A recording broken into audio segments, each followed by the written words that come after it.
La République du Congo, vous le savez, donc a célébré ce 15 août le 66e anniversaire de son indépendance.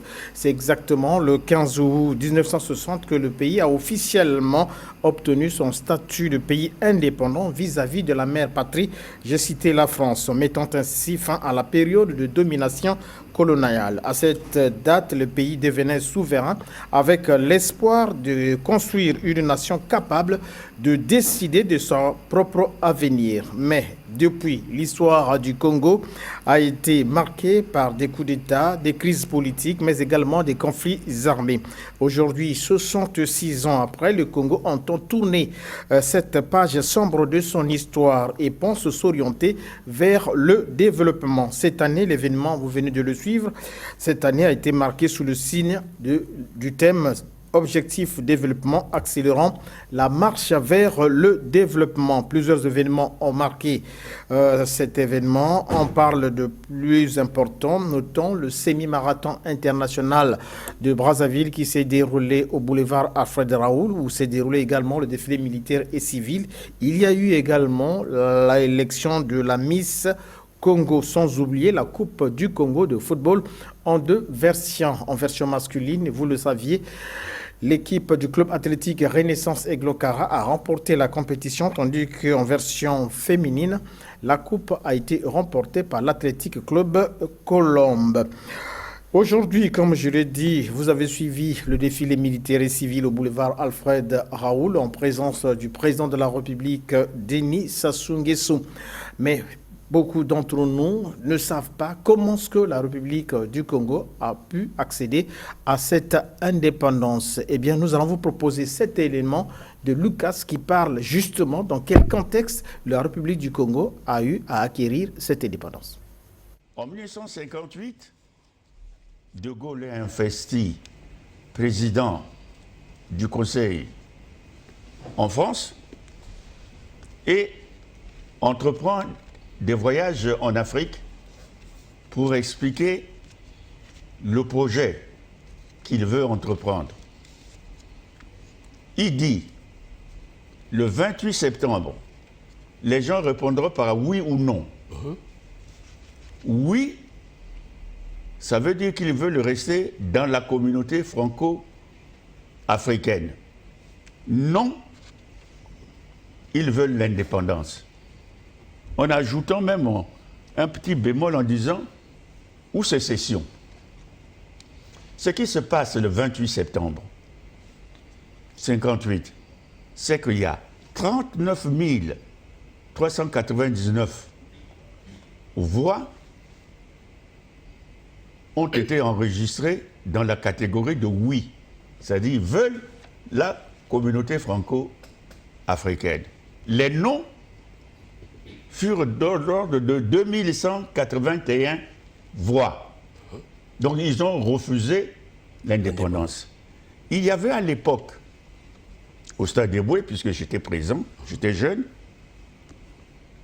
des gens qui avaient applaudi quand il avait évoqué le mot indépendance. C'est l'Union de la jeunesse congolaise, des Mématika, et le syndicat CGAT, syndicat africain de gauche, avec les Boukambu et les Tolinganga. C'est eux qui ont dit de voter non. Lazare Matsokota, dirigeant de la FEANF, a tenu une conférence de presse au bar Feignon pour dire il faut qu'on vote non. Les gens n'ont jamais voté pour l'indépendance. Ils ont voté pour la communauté. Et ce qui est curieux, c'est que on raconte toujours comme ça les pères de l'indépendance. Ils n'ont jamais été les pères de l'indépendance, ils ne l'ont jamais revendiqué. Voilà, on parle des pères de l'indépendance, ils n'ont jamais revendiqué, donc on ne pourrait plus parler des pères de l'indépendance en ce qui concerne l'indépendance de la République du Congo. Mais voyons comment cette indépendance a été évoquée au Stade des Bouées par le général Charles de Gaulle.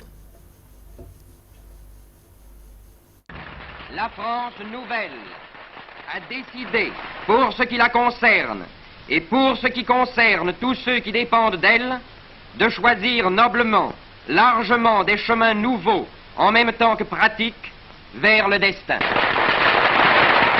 Plus tard, enfin, en présence de milliers de personnes, le général a de nouveau exposé les principes de la future communauté, à laquelle chacun des peuples qui composaient hier l'Afrique française pourra ou non adhérer en recevant la responsabilité entière de se gouverner lui-même. Autonomie et communauté française ou sécession. Nous avons droit à l'indépendance, mais certainement oui. D'ailleurs, l'indépendance, quiconque la voudra, il pourra la prendre aussitôt. La métropole ne s'y opposera pas. Mais Brazzaville a déjà répondu. L'indépendance est acquise en 1960 dans un climat d'affrontement entre mouvements politiques à base ethnique. L'abbé Fulbert Youlou devient le premier président de la République du Congo, souvent appelé le Congo-Brazzaville. Voilà, sur ce plateau, nous avons Émile Opango, fils de l'ancien vice-président de la République. Avec lui, nous allons décortiquer certains aspects liés justement au parcours de la République. Merci, cher invité, M. Émile Opango, d'être venu sur ce plateau. Vous avez suivi ce défilé militaire et civil au boulevard Alfred Raoul, patronné par le président de la République, Denis Sassou Nguesso. Ça a été le clou de ces événements prévus dans le cadre de ces festivités du 66 ans de l'indépendance. Alors, qu'est-ce que vous pouvez retenir de ces grands événements et de ce parcours de la République du Congo à aujourd'hui? Monsieur Justin, bonjour. Je vous remercie de m'avoir invité. Bon, qu'est-ce qu'on peut retenir par rapport à l'histoire, à ce que notre regretté doyen Atondi Lekas a dit? Effectivement, c'est des choses qu'il faut décortiquer. La plupart des dirigeants africains à l'époque hésitaient pour avoir tout de suite l'indépendance en 1958. Il y a un seul qui ne voulait rien savoir, qui voulait qu'on reste français, c'était Léomba, au Gabon. Il y a un autre seul qui a opté pour l'indépendance tout de suite, c'était Sékou Touré. Le reste hésitant parce qu'il croyait qu'il n'était pas prêt, il n'y avait pas assez de cadres, etc., etc. Mais des esprits éclairés comme les Matsokota, qui étaient à l'avant-garde, qui étaient, à mon avis, une lumière, et tout de suite, ils voulaient qu'il y ait l'indépendance. Et je vous précise que Matsokota, le défunt Matsokota, était cousin direct au président Youlou. C'est un proche cousin au président Youlou. Alors, aujourd'hui que nous fêtons cette indépendance, c'est une bonne chose. De toute façon, si on était resté dans la communauté comme Français, on ne sait pas ce qu'on serait avec le cas de Mayotte, de la Nouvelle-Calédonie, de quoi. Ça ne donne rien, ça. Il faut qu'un peuple s'assume. Un peuple qui s'assume, nous avons obtenu l'indépendance, il faut qu'on aille de l'avant. Comme vous l'avez dit, il y a eu beaucoup de déchirements dans l'histoire du Congo, l'histoire récente du Congo. Et c'est à nous, le peuple congolais, les élites politiques de tous bords, de comprendre qu'il faut avancer. Il faut avancer. Pour avancer, il faut se développer, il faut s'industrialiser, il faut se développer. Se développer, ça veut dire que l'école marche bien. Ça veut dire que les hôpitaux marchent bien. Ça veut dire qu'il y ait de l'emploi pour la jeunesse. Ça veut dire qu'il y a un tissu industriel qui crée de la richesse et donne l'emploi. Ça veut dire qu'il y a une agriculture performante qui réduise les importations de la nourriture, une nourriture qu'on peut produire ici. C'est ce que ça veut dire l'indépendance. Au-delà de toutes les manifestations qu'on peut avoir. Mais c'est ça le concret. Voilà ce que je peux vous dire. Et je souhaite que le peuple congolais et ses élites puissent avancer. Alors, si je comprends bien, M. Émile Opango, 66 ans aujourd'hui, vous pensez que le Congo tâtonne, le Congo stagne, le Congo n'avance pas? Je pense que, honnêtement, on a fait certes des efforts, mais il n'y a pas que les guerres qui nous ont retardés, les guerres civiles, il y a aussi le fait que notre gouvernance a encore beaucoup d'efforts à faire contre certains comportements. D'ailleurs, les slogans officiels le disent. contre les déviances. Il faut qu'il y ait la bonne gouvernance. Il faut qu'il y ait la lutte contre l'impunité. Il faut qu'il y ait l'amour de la patrie. Il faut qu'il y ait l'amour de la patrie. Le Congo, ce sont 6 ans aujourd'hui.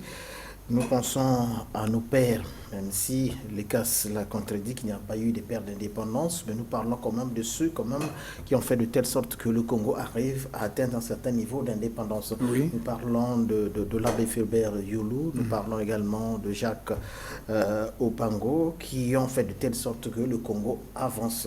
Est-ce qu'aujourd'hui, l'idéologie qu'ils ont prônée est vulgarisée ou peut-être rejetée? Bon, disons que avec le président Youlou et son vice-président Jacques Opango, il faut, à mon avis, toujours adjoindre Félix Tshikaya. Exactement.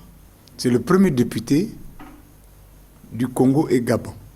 Il nous représentait au Palais Bourbon, il représentait le Congo et le Gabon. C'était un élément radical. Avec les Jacques Opango, ils ont commencé ensemble dans des cellules politiques ici, gérés par la CGAT française.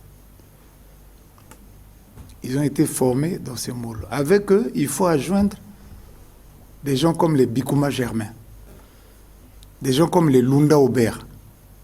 C'est des valeurs qu'on a oubliées. Alors, l'idéologie des deux figures de proue de l'indépendance, oui, c'est vrai, vous avez raison de le dire. Vous savez, ça a été très contradictoire au départ. Des questions d'élection, questions de majorité, il y a eu des incidents, il y a eu des premiers morts. Mais vite, ils ont su refaire la paix pour avancer. Et le président Opango, travaillant avec le président Youlou, à un moment, il y a eu des divergences en 61 et 62. Le président Opango a préféré donner sa démission pour aller s'asseoir à Boundji. Il y est resté. Mais au bout d'un an, le président Youlou ne tenait plus. Vous savez, en face de lui, il avait des syndicats très bouillants. Et l'Union de la jeunesse communiste, de Matsukota, un certain Balosa Ntari, Balosa Belos à Bakongo, c'était un des plus remuants. C'est eux qui ont provoqué la chute de l'abbé Youlou, avec les syndicats. Ça ne tenait pas. Le président Youlou a fait revenir Jacques Opango, le courrier que vous avez vu, et Jacques Opango lui a dit « je reviens ». Mais il faut qu'on... Avant qu'on arrive à ce stade-là, du retour de Opango, qu'est-ce qu'on reprochait exactement à l'abbé Fulbert Youlou dans sa gestion?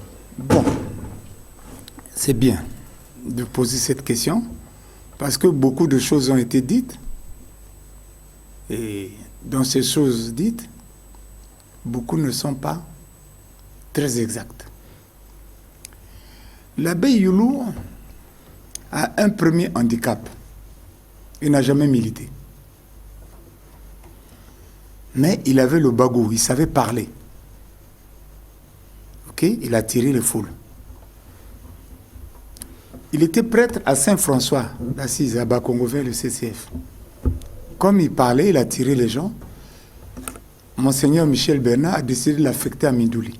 Il disait que c'est un agitateur. Et c'est là qu'il a commencé à s'agiter. Bon, comme à s'agiter, c'est pas le terme approprié, mais à s'affirmer. Alors, mais comme, si vous voulez, le président Tshikaya, qui dirigeait le PPC, où il y avait les Papa Massamba Deba, les Lunda Aubert, tout ça, avait commencé à affaiblir et les Français n'en voulaient pas. Lui, il était dans le RDA avec le Faux-Bagny. Au Faux-Bagny, se sont retirés et s'étaient retirés du côté de la droite. Lui, il est resté à gauche.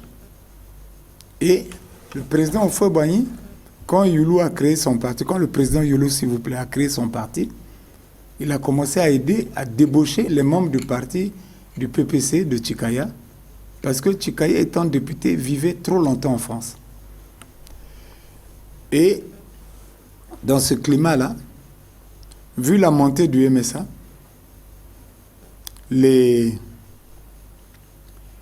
certains, à la tête, Jacques Opango, oui. Alors, les papas Julien Bokambou sont allés voir le président Youlou, ils disent il faut que tu te présentes. Bon, la raison subjective, il faut comprendre l'époque, il dit le pôle n'a pas de leader, il faut que tu te présentes. Le président Youlou a dit au président à M. Bokambou, il dit mais toi tu es communiste, qu'est-ce que tu viens chercher chez moi? L'autre lui a dit viens gérer la nation. Et c'est ce qui s'est passé. Mais en venant, le président Youlou a eu un autre handicap, l'affaire des matuanistes. Les matuanistes ont d'abord voté pour lui, croyant que c'était le représentant de Mathieu André. Par la suite, ils ont compris que ce n'était pas la même ligne politique. Ils ont commencé à le boycotter. Mais le président Youlou a opté pour la brutalité. Ils ont été enfermés, exilés à l'intérieur, tabassés. Et comme c'était des gens un peu têtus, un peu illuminés, ils ont déchiré leur carte d'identité, ils ont décidé de ne plus jamais voter, ils ont abandonné leur emploi. Pour ceux qui avaient des retraites, ils ont dû garder ça. C'était vraiment terrible. C'est une épine dans le pied du président Youlou, surtout que ces gens-là, cette partie de la population, était majoritairement du pôle.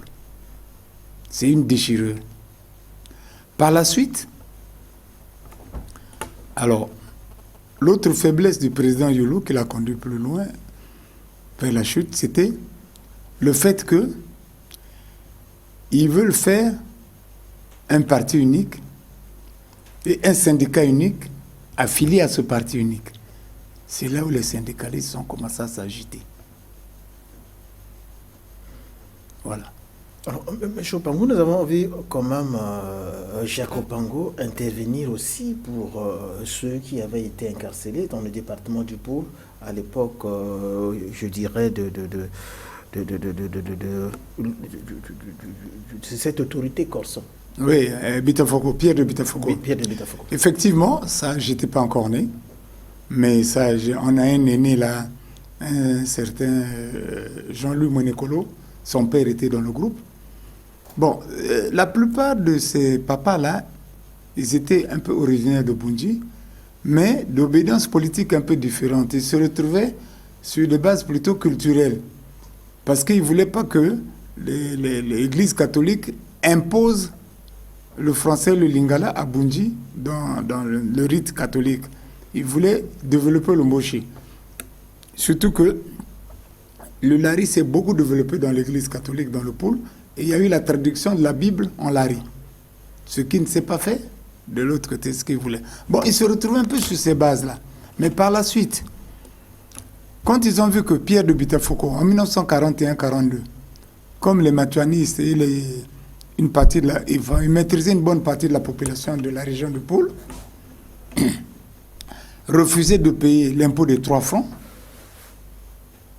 alors, Pierre de Bitafoko, qui était préfet du Pôle et de Brazzaville, a commencé à brûler les gens, maltraiter des gens, tuer même des gens. Bon, ces papas-là, donc il y avait le papa Pamphile Adada, le père du ministre Adada, il y avait le vieux Monekolo, il y avait le vieux Kiba qui était cousin à Jacques Opango, mais ami à Fulbert Youlou par la suite, parce que le président Youlou en a fait un ambassadeur au Tchad. Il y avait... qui encore? Moïse Ekomba. Moïse Ekomba, c'est le grand-père d'un médecin, le docteur Thierry Yanza, qui passe beaucoup dans les émissions sur la santé. C'est le père de sa mère. Charles Kiba. Oui, Charles Kiba. Le Monekolo. Le Lunda. Lunda n'était pas là. Ils étaient tous originaires de Bundji. Mais ils se disent que ça, c'est nos compatriotes. On ne peut pas laisser faire. Ils ont écrit une pétition que Papa Adada a glissée dans le parapheur du gouverneur Félix Eboué. Le vieux Adada travaillait là-bas comme huissier et planton. De cette lettre-là, on les a fait arrêter, on les a fait juger, on les a mis à Kinkala en prison en 1942. Après 1 an, ils ont été libérés.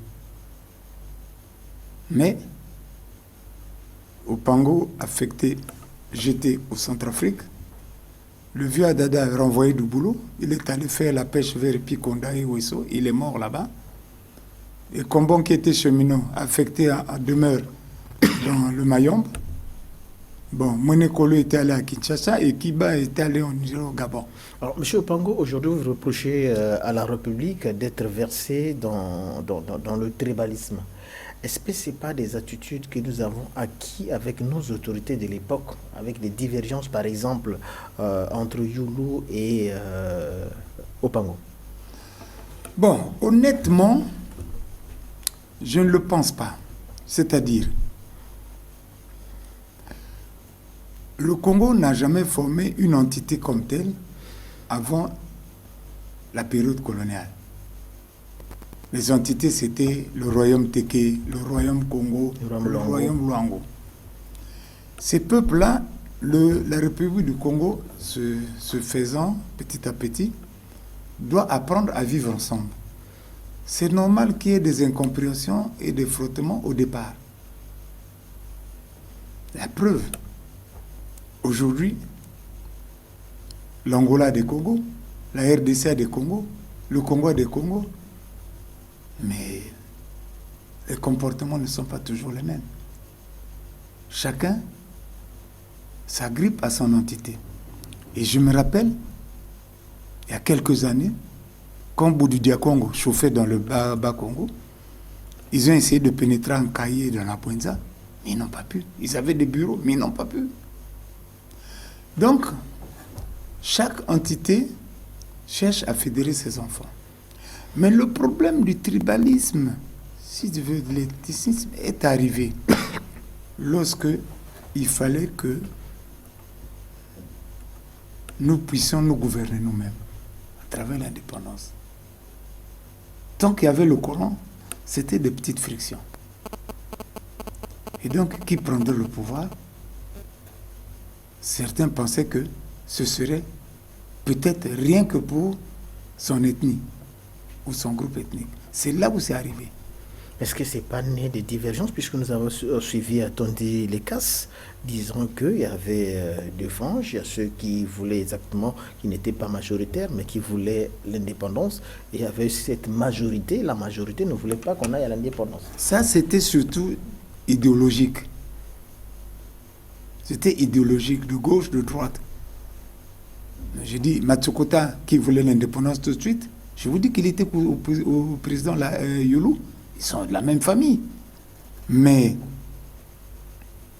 le président Youlou, il voulait l'indépendance de la communauté. Il fallait passer par cette étape. Au Matsukota, vous voulez tout de suite. Maintenant, quand il y a eu ces problèmes, pourquoi il y a eu ces problèmes ethniques? C'est parce que lorsqu'il fallait passer à une étape où nous devons nous diriger nous-mêmes, il y a eu ces tiraillements.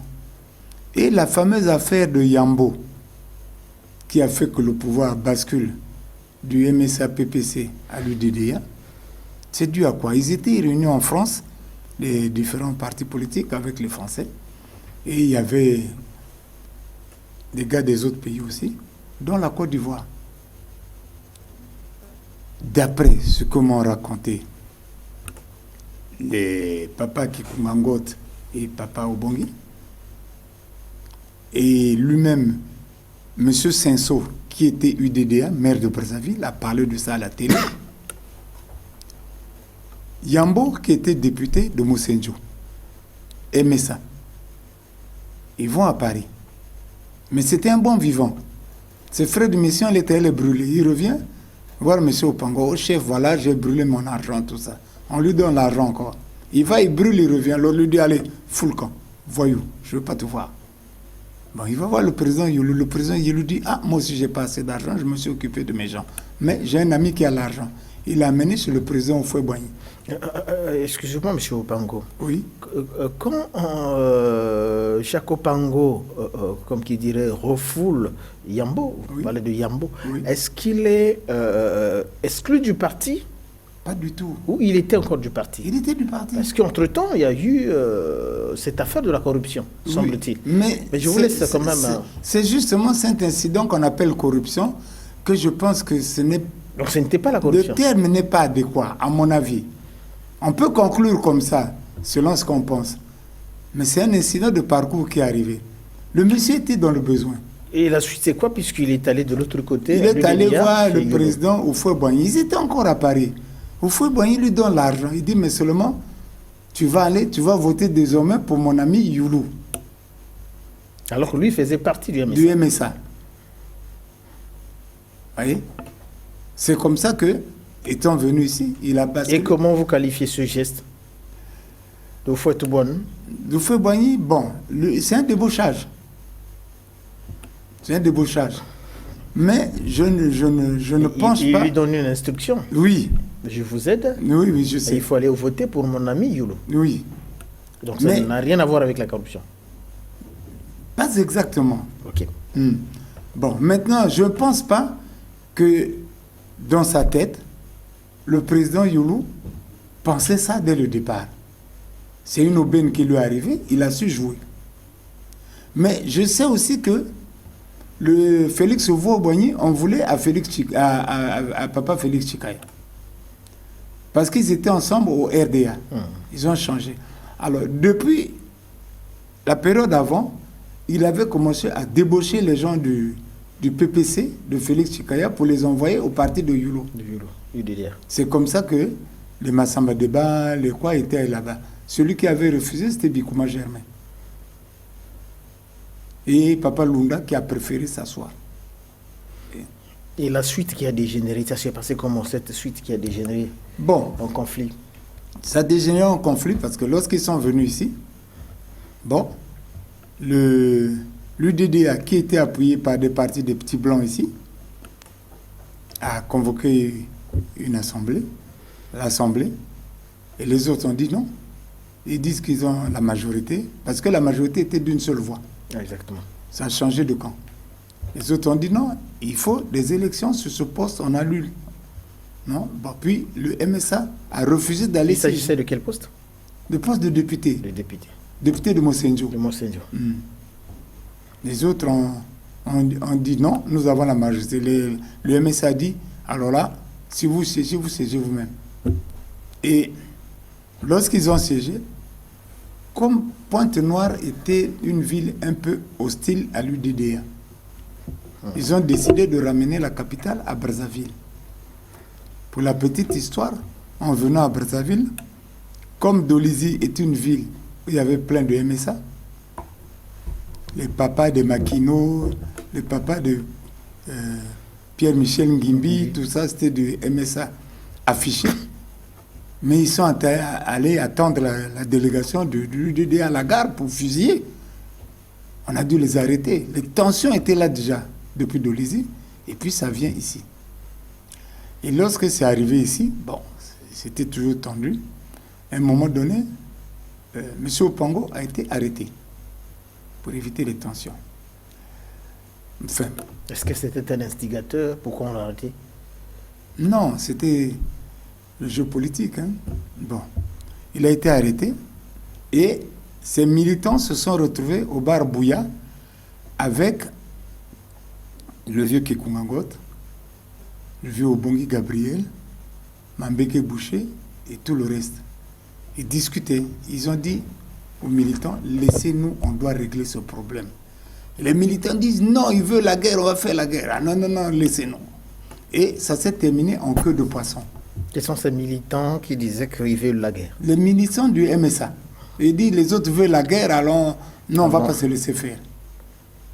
Et en se séparant, ils sont sortis. Il y a un militant du MSA, je tairai toujours son nom puisque je l'ai connu. On me l'avait montré, mais je l'ai connu. C'est lui le premier qui a pris un pauvre jardinier, Bakongo, qui sortait du jardin et qui l'a poignardé. C'est comme ça que la guerre a commencé. Ce n'était pas prémédité dans chaque camp. Celui qui vous dit ça, ce n'est pas vrai. Alors, M. Opango, il y a eu quand même cette lettre, je veux la lire, la lettre du président Youlou, qui a adressé une lettre à Jacques Opango, c'était le 20 mars 1963. Il ne peut vous échapper qu'avant de m'entretenir avec vous, il parlait de Opango, il me serait particulièrement agréable d'être tenu informé avec précision et sans ambiguïté de vos intentions présentes et futures. Ça, c'est Youlou qui parle à Opango. Connaissant l'amour passionné que vous avez pour notre patrie, je vous ai demandé d'apporter vos aides constructives à l'édification de notre beau pays.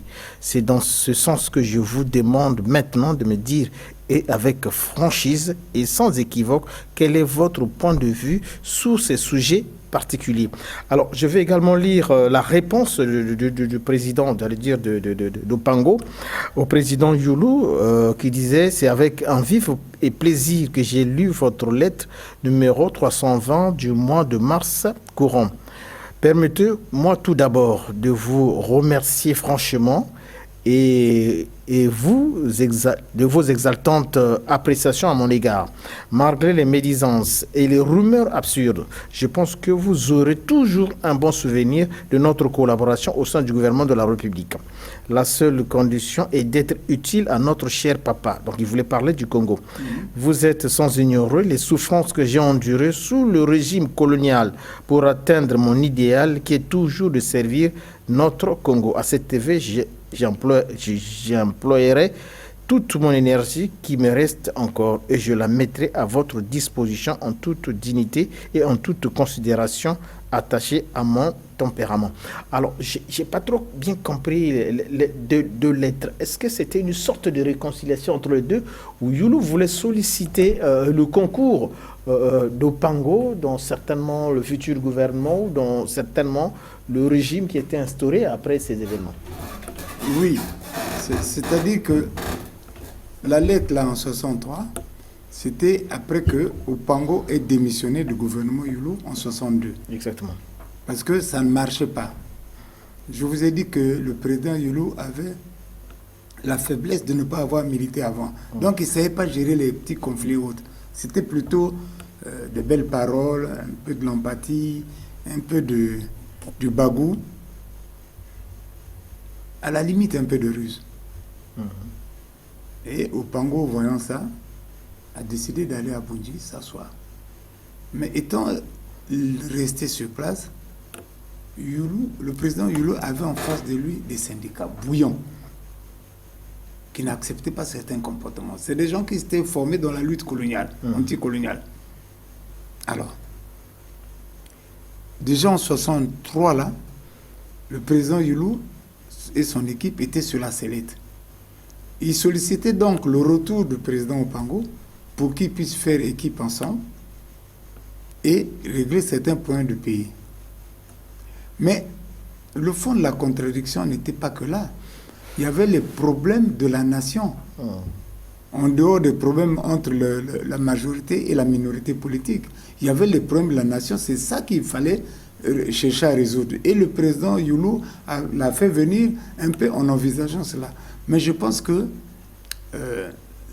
la situation était déjà comme perdue. Avec l'entêtement du président Youlou de faire le parti unique, avec tous ces syndicalistes-là qui ne pouvaient pas accepter ça, et cette jeunesse communiste, c'était perdu. Bon, qu'on dise après qu'il a volé l'argent, bon, en tout cas au Trésor public à l'époque, c'était un Français du Trésor français qui gérait. Le président Youlou avait peut-être des facilités que ses amis lui faisaient, les Faux-Boigny, les Tchombé, puisque Tchombé avait sa radio ici, Radio Makala, qui émettait à Kinshasa contre le gouvernement de Kinshasa. Alors le président Tchombé avait donné certainement des biens au président Youlou, et c'est peut-être avec ça qu'il flambait un peu. Mais quant au reste, volé, non. Parce que mon papa nous disait que l'hôtel Bilombo, qu'on appelle aujourd'hui Olympique, ça appartient au président Youlou. Il avait pris un crédit pour cela. Papa disait qu'il n'a pas volé l'argent. Il a pris un crédit. Alors, M. Émile Opango, nous tendons vers la fin de ce plateau. Qu'est-ce qu'on peut retenir? Quelles sont les leçons à tirer de ces événements? Puisque aujourd'hui, le Congo a grandi, le Congo est mature, malgré ces quelques divergences des hommes politiques, mais chacun de nous aspire au développement. Chacun de nous veut voir le pays se développer. Mais de tout ce qui s'est passé dans les années 60, dans les années 50, quelles sont les leçons à tirer aujourd'hui? Bon, ce que je veux dire, c'est que il ne faut pas jeter le bébé avec l'eau du bain. C'est-à-dire que le Congo a eu des faiblesses, le Congo a toujours des faiblesses, mais le Congo a un peu progressé. Vous voyez, du point de vue infrastructure routière, c'est quand même pas mal pour notre pays. Mais malgré ça, il y a d'autres problèmes. D'autres problèmes relatifs à la situation sociale qu'il faut se battre pour régler. Il faut qu'on fasse tous un effort. Vous savez, on peut avoir des opinions divergentes. On peut garder, permettez-moi le terme, les mêmes dirigeants pendant longtemps. Peut-être que ça va, peut-être que ça ne va pas. Mais tant que ça avance, c'est une bonne chose. Vous voyez la Turquie avec Erdogan, vous voyez la Chine avec le même président, Xi Jinping, pourvu que ça avance et que les gens trouvent leur compte dans leur vie sociale. Ce n'est pas la peine de s'entretuer tout le temps. Mais pour cela, il faut quand même de la compétence. Oui, il faut de la compétence. Il faut réprimer toutes les déviances. L'argent public reste l'argent public. Quand on le détourne, ça ne va pas où ça doit aller. L'argent public doit aller dans l'école, doit aller dans les hôpitaux, doit aller dans les routes. Et pour cela, je crois que le Congo a un effort à faire. Il faut un barreau d'honneur pour pouvoir vraiment avancer, passer une étape de l'industrialisation.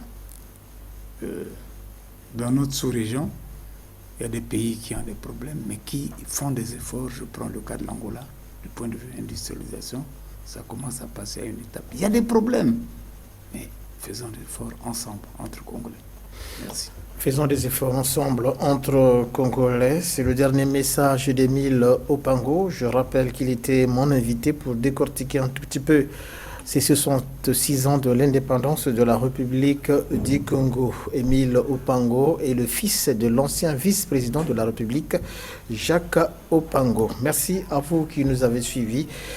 Je rappelle que la République du Congo célèbre ce 15 août, ce 66 ans de l'indépendance. Un événement officiel a été organisé au boulevard Alfred Raoul. Il s'agit du défilé militaire et civil qui a été patronné par le président de la République. Merci une fois de nous avoir suivis. On se retrouve à une prochaine occasion.